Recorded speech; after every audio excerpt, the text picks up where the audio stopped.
Kembali di Sapa Indonesia Pagi, Saudara. Kebakaran TPA Jatiwaringin di Kabupaten Tangerang, Banten meluas hingga 15 hektar. Cuaca panas dan material sampah yang mudah terbakar menjadi salah satu penyebab luasnya sebaran kebakaran. Dari luas 33 hektar, lahan TPA Jatiwaringin yang terbakar mencapai 15 hektar dari sebelumnya 7 hektar. Meski tak terlihat lagi kobaran api, namun titik-titik api masih terdapat dalam timbunan sampah sehingga membuat kepulan asap di sejumlah titik. Diperkirakan titik-titik api berada di kedalaman kurang dari 10 meter. Terpantau itu luasan itu sudah mencapai 15 hektar. Ya. Memang kalau di permukaan kita tidak kelihatan, tapi kalau secara hasil analisa drone thermal itu total sekarang kurang lebih sekitar 15 hektar dari 33 hektar. Kalau ketinggiannya sendiri? Ya, ketinggiannya sendiri jarak? Itu kita nggak bisa tahu ya. Ketinggiannya berapa banyak itu kita hanya bisa monitor itu bahwa warna itu warna merah di dalam kedalaman di bawah 10 meter. Ikatan Dokter Indonesia (IDI) mengimbau warga di sekitar TPA Jatiwaringin untuk segera berobat ke fasilitas kesehatan jika mengalami sejumlah gejala. IDI bilang berbagai macam penyakit seperti infeksi saluran pernapasan akut atau ISPA hingga asma mengintai warga sekitar yang diakibatkan asap kebakaran. IDI menjelaskan 7 hari pertama proses pemadaman sebagai fase akut. Tidak hanya asap kebakaran, IDI juga mengatakan air sisa pemadaman juga berbahaya bagi warga. IDI meminta warga dan pemerintah agar waspada terhadap potensi penyakit iritasi kulit, leptospirosis atau infeksi bakteri melalui urin hewan, terutama tikus, hingga diare. Untuk dampak kita pisahkan dulu nih, ini kan ada akut ada kronik. Jadi 1 sampai 7 hari itu masuk fase akut ya. Jadi tentu bahaya bagi masyarakat setempat maupun tim relawan kita bilang. Itu yang pertama itu adalah ISPA, infeksi saluran pernapasan akut ya. Akibat dari asap yang terbakar dari Jatiwaringin tersebut. Nah, itu ISPA. Kemudian yang kedua itu juga ada sakit mata ya, atau kita nyebutnya itu konjungtivitis. Jadi iritasi mata pada mata gitu ya. Nah, kemudian Dan untuk mengetahui kondisi terkini kebakaran TPA Jatiwaringin, Tangerang, Banten dan juga kesehatan warga di sekitar TPA, sudah ada jurnalis Kompas TV Esra Ambarita dan juru kamera Septa Yoga Janaloka. Selamat pagi Esra, jadi bagaimana kondisi kebakaran di TPA Jatiwaringin saat ini? Apakah apinya sudah padam seluruhnya? Lalu bagaimana dengan kondisi warga di sekitar TPA? Dan juga saudara, secara keseluruhan ini apinya belum padam total karena kalau tadi tepat pukul 8 pagi kami sempat berkeliling di sekitaran TPA Jatiwaringin. Ini masih ada api-api kecil, kemudian masih terlihat juga asap yang mengepul, kemudian membubung tinggi. Dan kita lihat di belakang saya kurang lebih ini 300 meter. Sebenarnya masih terlihat ya, ada beberapa usaha yang dilakukan dari petugas, kemudian juga dari damkar untuk pagi hari ini. Artinya ini sudah masuk di hari ke-6, jadi rencananya akan dilakukan sejumlah usaha seperti nanti lagi penyiraman helikopter waterbombing, kemudian juga menggunakan jalur darat seperti dari damkar, dan akan ada juga metode injeksi.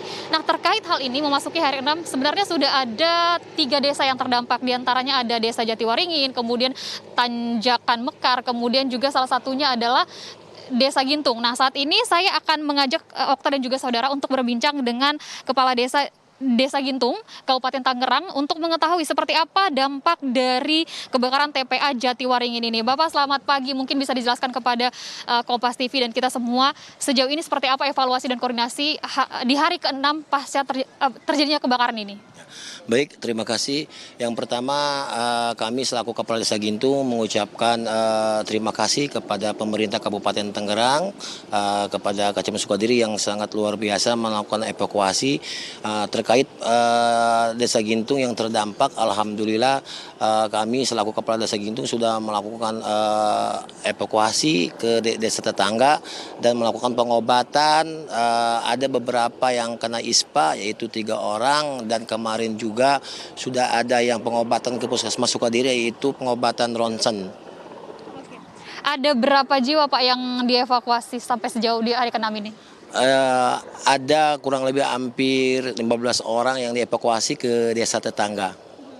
Untuk yang terkena ISPA, apakah sudah mendapatkan penanganan secara keseluruhan? Apakah untuk mereka juga bertambah yang terkena ISPA, Pak? Ya. Untuk di hari pertama yang kena ISPA itu ada 3 orang, dan di hari yang ke-6 kurang lebih hampir 15 orang yang sudah dibawa ke Puskesmas Sukadiri dan dilakukan ronsen, dan hasilnya belum diketahui. Ini diungsikan atau dievakuasi kemana, Pak? Ke desa tetangga.